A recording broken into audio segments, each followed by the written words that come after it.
Hi friends ಎಲ್ಲ ಹೇಗಿದ್ದೀರಾ? ಎಲ್ಲರೂ ಚೆನ್ನಾಗಿದ್ದೀರಾ ಅಂದ್ಕೊಳ್ತೀನಿ. ಆಫ್ಟರ್ ಲಾಂಗ್ ಗ್ಯಾಪ್ ನಾನು ಡೈಲಿ ವ್ಲಾಗ್ ಶುರು ಮಾಡ್ತಾ ಇದ್ದೀನಿ. ಸೊ ಇವತ್ತಿನ ವೀಡಿಯೋ ಬಂದು ಸೋಮವಾರದಾಗಿರುತ್ತೆ. ಮಂಡೇ ಸ್ವಲ್ಪ ಆರ್ಡ್ರ್ ಇತ್ತು, ಆರ್ಡ್ರ್ ಹಾಕ್ಕೊಬಿಟ್ಟು ಹಾಗೆ ಈ ಥರ ಬ್ಯಾನರ್ಸ್ ಮಾಡಿಸಿದ್ದೆ. ಸೊ ಅಲ್ಲಲ್ಲೇ ಹಾಕೋಣ ಅಂತೇಳಿ. ಏನಂದರೆ ನಾವು ಬಿಸ್ನೆಸ್ನ ನಾವೇ ಪಬ್ಲಿಸಿಟಿ ಮಾಡಬೇಕು, ಯಾರೋ ಪಬ್ಲಿಸಿಟಿ ಮಾಡ್ತಾರೆ ಅಂತ ಕಾಯಬಾರ್ದು ಅಂದ್ಕೊಳ್ತೀನಿ. ಚೆನ್ನಾಗಿ ಹೋಗ್ತಾ ಇದೆ, ಅದರಲ್ಲೂ ಸ್ವಲ್ಪ ಪಬ್ಲಿಸಿಟಿ ಬಂದರೆ ಸೊ ಈಗೆಲ್ಲ ಹಬ್ಬದ್ದು ಮದುವೆ ಟೈಮ್ ಎಲ್ಲ ಶುರುವಾಗ್ತಿದ್ದಲ್ವ. ಸೊ ಹಾಗಾಗಿ ಇನ್ನೂ ಚೆನ್ನಾಗಿ ಆಗಬೇಕು, ಗ್ರೋತ್ ಆಗಬೇಕು ಬಿಸ್ನೆಸ್ ಅಂತ ಹೇಳಿ ನನ್ನ ಬಿಸ್ನೆಸ್ನ ನಾನೇ ಯಾರ ಹೆಲ್ಪ್ ಇಲ್ಲದೆ ನಾನೇ ಬ್ಯಾಲೆನ್ಸ್ ಮಾಡಿಕೊಂಡು ಅದಕ್ಕೆಲ್ಲ ಏನು ಪ್ರಿಪ್ರೇಷನ್ ಬೇಕು ಸೊ ಅದನ್ನೆಲ್ಲ ಮಾಡ್ತಾಯಿದ್ದೀನಿ. ಈವನ್ ನಾನು ಪ್ರಮೋಷನಿಗಂತೂ ಸುಮಾರು ಜನರ ಹತ್ರ ಕೇಳಿದೆ, ಏನು ಹೇಳ್ತೀರಾ ಪ್ರಮೋಷನು, ಅದ್ರ ಬದಲು ನನ್ನ ಅಕ್ಕನಿಗೆ ಕೊಟ್ಕೊಂಡ್ರೆ ಪ್ರಮೋಷನ್ ಮಾಡ್ಬೋದು, ಯಾಕಂದರೆ ಅವ್ರದ್ದು ಅಷ್ಟು ಫಾಲೋವರ್ಸ್ ಇದ್ದಾರೆ, ಅಷ್ಟು ಚೆನ್ನಾಗಿ ರೀಚ್ ಆಗುತ್ತೆ. ಸೊ ಪ್ರಮೋಷನಲ್ಲೇ ಇಷ್ಟೆಲ್ಲ ದುಡ್ಡು ಮಾಡ್ತಾರಾ ಅಂತ ಅಂದ್ಕೊಬಿಟ್ಟೆ. ಎಷ್ಟು ಕೇಳ್ತಾರೆ ಅಂದರೆ ದುಡ್ಡಿಗೊಂದು ಬೆಲೆನೇ ಇಲ್ಲ ಅಂದ್ಕೋಬೋದು. ನಮ್ಮ ಐಟಮ್ ತೊಗೊಂಡು ಅದನ್ನು ಹಾಕಿ ತೋರಿಸ್ಲಿಕ್ಕೆ ಇಷ್ಟೊಂದು ದುಡ್ಡಾ ಅಂತ. ಸೊ ಆಲ್ರೆಡಿ ಒಬ್ಬರು ಸಿಕ್ಕಿದ್ರು ನನಗೆ ಪ್ರಮೋಷನವರು, ಮೈಸೂರವರು, ನನ್ನ ಕೊಲೀಗ್ ಫ್ರೆಂಡು, ಸೊ ಕೊಲೀಗ್ ಅಕ್ಕ. ಸೊ ತುಂಬ ಏನೂ ಕೇಳಿಲ್ಲ ಅವರು, ಜಸ್ಟ್ ನೀನು ಪ್ರಾಡಕ್ಟ್ನ ಕೊಟ್ಟು ಕಳಿಸು ನಾನು ಮಾಡಿಕೊಡ್ತೀನಿ ಅಂದರು. ಕೊರಿಯರ್ನ ಹಾಕಿಬಿಟ್ಟು ಹೀಗೆ ಇದು ಶ್ರೀರಂಗಪಟ್ಟಣ ಆಯಿತಾ, ಶ್ರೀರಂಗಪಟ್ಟಣದಲ್ಲೇ ನಿಂಗೆ ನಿಯರ್ ಬೈ ಆಗೋದು. ಸೊ ಆಲ್ಮೋಸ್ಟ್ ಎಲ್ಲ ಕಡೆನೂ ಬಸ್ ಸ್ಟ್ಯಾಂಡು ಅಥವಾ ಎಲ್ಲಿ ಜನ ಸೇರ್ತಾರೆ ನಂಗೆ ಗೊತ್ತಿರೋ ಅಲ್ಲಿ ಹಾಕಿದೆ. ಆಫ್ಟರ್ನೂನ್ ಆದಮೇಲೆ ಸ್ವಲ್ಪ ಮಾರ್ಕೆಟಿಗೆ ಹೋಗಿ ಬಂದೆ. ಸೊ ಮಾರ್ಕೆಟಲ್ಲಂತೂ ಸಿಕ್ಕಾಪಟ್ಟೆ ರಶ್ಶು, ಹಾಗೆ ಮಳೆ ಬರೋ ಹಾಗಾಗಿತ್ತು. ಹಾಗೆ ಬರೋ ಅಷ್ಟೊತ್ತಿಗೆ ಒಂದಿಷ್ಟು ಪಾರ್ಸೆಲ್ ಬಂದಿತ್ತು. ಸೊ ಏನು ಹೇಳ್ತೀರಾ, ಈಗ ಬಾಂದಿನಿ ಸ್ಯಾರಿ ಬಂದಿದೆ ಅಲ್ವಾ, ಸೊ ಅದನ್ನು ಸ್ಟಾಕ್ ಆಗ್ತಾಯಿದೆ.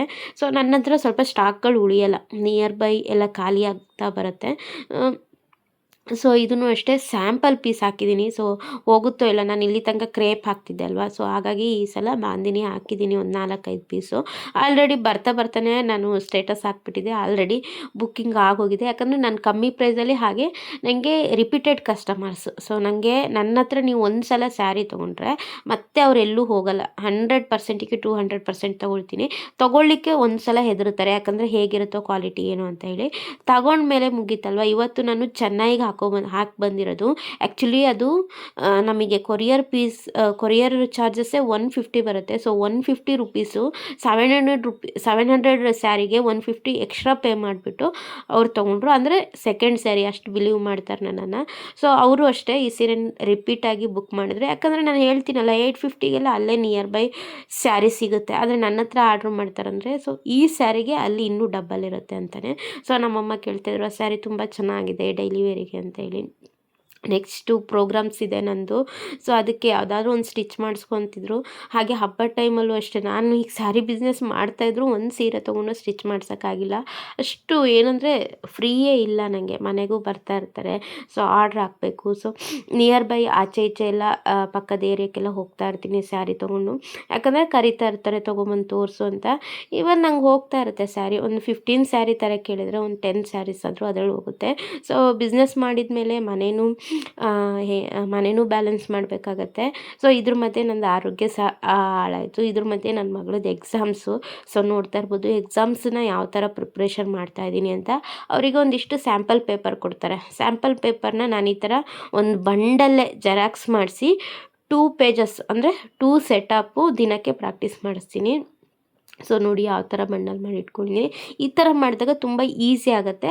ಸೊ ಮಾರ್ನಿಂಗ್ ಎದ್ದುಬಿಟ್ಟು ಏನು ಬುಕ್ ಕೊಟ್ಟಿರ್ತಾರೆ, ಪೊಯೆನಿಕ್ಸ್ ಬುಕ್ಕು ಅಥವಾ ರೈಮಿಂಗ್ಸ್ ಬುಕ್ಕು, ಸ್ಟೋರಿ ಬುಕ್ಕು, ಅದನ್ನು ಅವಳೇ ಪ್ರಾಕ್ಟೀಸ್ ಮಾಡ್ತಾಳೆ. ನಾನು ಓದ್ಸೋಕ್ಕೇನು ಹೋಗಲ್ಲ, ಬಟ್ ಬರ್ಸೋದು ಮಾತ್ರ ಬರ್ಸ್ತೀನಿ ಅಷ್ಟೇ. ನೋಡಿ ಈಗ ಒಂದು 20 ಮಿನಿಟ್ಸಲ್ಲಿ ಇಷ್ಟನ್ನು ಪ್ರಾಕ್ಟೀಸ್ ಮಾಡಿಸಿದ್ದು. ಸೊ ಸ್ಯಾಂಪಲ್ ಪೇಪರ್ ಎಲ್ಲ ಕಡೆ ಏನಂದರೆ ದೊಡ್ಡೋರಲ್ಲ ಚಿಕ್ಕವರಲ್ವ, ಇದರಲ್ಲೇ ಕ್ವಶನ್ಸ್ ಎಲ್ಲ ಆಚೆ ಈಚೆ ಆಗುತ್ತೆ. ಇಲ್ಲೆಲ್ಲ ಕೊಟ್ಟಿದ್ದೀನಲ್ವ, ABCD 1 2 3 ಎಲ್ಲ ಸೇಮ್ ಇರುತ್ತೆ. ಬಟ್ ಎಸ್ ಫಾರ್ ಸನ್ನು ಅದೆಲ್ಲ ಇರುತ್ತಲ್ಲ, ಅದೆಲ್ಲ ಚೇಂಜಸ್ ಆಗುತ್ತೆ. ಸೊ ಇದನ್ನು ಈ ಥರ ಸೆಟ್ ಮಾಡಿ ಇಟ್ಟಿದ್ದೀನಿ ನಾನು ಜೆರಾಕ್ಸ್ ಮಾಡಿಸಿ. ಸೊ ಇಷ್ಟು ಬ್ಯುಸಿ ಶೆಡ್ಯೂಲಲ್ಲೂ ಅವಳನ್ನು ನಾನು ಕೇರ್ ಮಾಡಲೇಬೇಕು. ಅವಳಿಗೆ ನಾನು ಬಿಟ್ಟರೆ ಯಾರೂ ಇಲ್ಲ ಸದ್ಯದ ಪರಿಸ್ಥಿತಿಲಿ. ಸೊ ಪ್ರತಿಯೊಂದು ನಿಭಾಯಿಸ್ಕೊಂಡು ಹೋಗಬೇಕು. ಹಾಗೆ ಮನೇಲಿ ಎಲ್ಲ ಖಾಲಿಯಾಗಿತ್ತು. ಅವಳಿಗಂದರೆ ಹಣ್ಣಂದರೆ ತುಂಬ ಇಷ್ಟ. ದೇವ್ರ ಮನೆ ನೋಡಿ ಮಾತ್ರ ಹೇಳ್ಬೇಡಿ, ಯಾಕಂದರೆ ಪೂಜೆ ಮಾಡೋ ಆಗಿರಲಿಲ್ಲ, ಹಾಗಾಗಿ ದೇವ್ರ ಮನೆ ಆಗಿದೆ. ಸೊ ಹಾಗಾಗಿ ಹಣ್ಣೆಲ್ಲ ತಂದಿದ್ದೆ. ಸೀತಾಫಲ ಹಾಗೆ ಈಗ ಮೂಸಂಬಿ ಅಂದರೆ ಭಾಳ ಇಷ್ಟ ಅವಳಿಗೆ. ಮೂಸಂಬಿ ಯಾಕೋ ಅಷ್ಟೊಂದು ಚೆನ್ನಾಗಿ ಬರ್ತಿರ್ಲಿಲ್ಲ. ಹಂಗೆ ಆರೆಂಜ್ ತಗೊಬಮ್ಮಮ್ಮ ಅಂದ್ಲು. ಸೊ ತುಂಬ ಮ್ಯಾಂಗೋ ಕೇಳ್ತಾ ಇದ್ದಾಳೆ. ಮ್ಯಾಂಗೋ ಸ್ವಲ್ಪ ದಿನ ಹೋಗಬೇಕು ಅಂದ್ಕೊಳ್ತೀನಿ ನಾನು. ಮ್ಯಾಂಗೋ ಸಿಗಲಿಲ್ಲ. ಹಾಗೆ ಫೋನ್ ಮಾಡಿ ಕೇಳಿದೆ, ಅಮ್ಮ ಸೀಬೆಹಣ್ಣು ತಗೊಬಾ ಅಂದ್ಲು. ಸೊ ಇವನ್ ನಾನು ಅವಳನ್ನ ಕೇಳಬೇಕು. ನಾವು ಹೋಗೋ ಟೈಮಲ್ಲಿ ಅವಳು ಮಲ್ಕೊಂಡಿದ್ಲು. ಸೊ ಏನು ಬೇಕು ಅಂತ ಕೇಳಿಬಿಟ್ಟೆ ಅವಳೊಂದು ತರೋದು, ಇಲ್ಲಾಂದರೆ ಅವ್ನು ಮುಟ್ಲಿಕ್ಕೂ ಹೋಗಲ್ಲ. ಈ ಸಲ ಈ ಥರ ಮಾಡ್ಕೊಬಿಟ್ಟಿದ್ದಾಳೆ. ಅಂದರೆ ಮಕ್ಳಿಗೆ ಏನು ಇಷ್ಟ ಅದನ್ನು ಮಾತ್ರ ತರಬೇಕು. ಹಾಗೆ ಗ್ರೇಪ್ಸ್ ಚೆನ್ನಾಗಿತ್ತು, ನಮ್ಮ ಮಮ್ಮಿಗೆ ತುಂಬ ಇಷ್ಟ ಗ್ರೇಪ್ಸು. ಗ್ರೇಪ್ಸ್ನು ತಂದೆ. ಸೊ ಹಣ್ಣಿನ ರೇಟ್ ಏನು ಕೇಳ್ತೀರಾ, ತುಂಬ ಆಗಿದೆ. ಸ್ವಲ್ಪ ಬಿಡಿ ಹಣ್ಣು ಹಾಕಿದ್ರು ಗೊತ್ತಿರೋರಲ್ವ. ಸೊ ಹಾಗಾಗಿ ನಾನು ಗ್ರೇಪ್ಸ್ನ ಏನು ಮಾಡ್ತೀನಿ ಅಂದರೆ ಸ್ವಲ್ಪ ಉಪ್ಪು ಹಾಕಿ ನೀರು ಹಾಕಿ ಇಟ್ಬಿಡ್ತೀನಿ. ಯಾವಾಗ ಬೇಕು ಅವಾಗ ತಿನ್ಕೊಳ್ತಾರೆ. ಸೊ ಹಾಗೆ ಸೀಬೆಹಣ್ಣು ತುಂಬ ಹಣ್ಣಾಗಿತ್ತು. ನನ್ನ ಮಗಳಿಗೆ ತುಂಬ ಹಣ್ಣು ತಿನ್ನಲ್ಲ, ಸ್ವಲ್ಪ ಅವಳಿಗೆ ದ್ವಾರ್ಗ ಇರಬೇಕು. ಸೊ ನನ್ನ ಕಡೆ ಯಾವ್ಯಾವ ಸ್ಯಾರೀಸ್ಗಳೆಲ್ಲ ಇದೆ ಅಂದರೆ ಕ್ರೇಪ್ ಸ್ಯಾರಿ, ಹಾಗೆ ಡೈಲಿ ವೇರ್ ಸ್ಯಾರಿನೂ ಸಿಗುತ್ತೆ, ನೈಟ್ ವೇರು ಸಿಗುತ್ತೆ, ಮೆಟರ್ನರಿ ವೇರು ಸಿಗುತ್ತೆ. ಬೇಕಿದ್ರೆ ಬುಕ್ಕಿಂಗ್ ಮಾಡ್ಕೊಳ್ಳಿ. ಹಾಗೆ ಬರ್ತಾರೆ ಆಯಲಹಳ್ಳಿಗೂ ಹೋಗಿದೆ, ಮಿಡಿ ಉಪ್ಪಿನಕಾಯಿ. ಹಾಗೆ ನಾಡ್ದು ಯುಗಾದಿ ಅಲ್ವಾ, ಸೊ ಯುಗಾದಿಗೆ ಒಂದು ಪಾಯಸ ಒಂದು ಮಾಡೋಣ, ಮತ್ತೇನು ಮಾಡಲ್ಲ. ಹಾಗಾಗಿ ಮಿಲ್ಕ್ ಮೇಡು. ಹಾಗೆ ಬೆಲ್ಲ ಖಾಲಿಯಾಗಿತ್ತು, ಬೆಲ್ಲ ತಂದಿದ್ದೆ. ಹಾಗೆ ಗೋಧಿ ಹಿಟ್ಟು, ಅಕ್ಕಿ ಹಿಟ್ಟು, ಶಾವಿಗೆ ಈ ಥರ ತಂದಿದ್ದೆ. ಯಾಕಂದರೆ ಈ ಥರ ಪಾಯಸ ಮಾಡೋಣ, ಈ ಥರ ದಪ್ಪ ಶಾವಿಗೆದು ಬೇಡ ಅಂತೇಳಿ ಈ ಥರ ತಂದಿದ್ದೆ.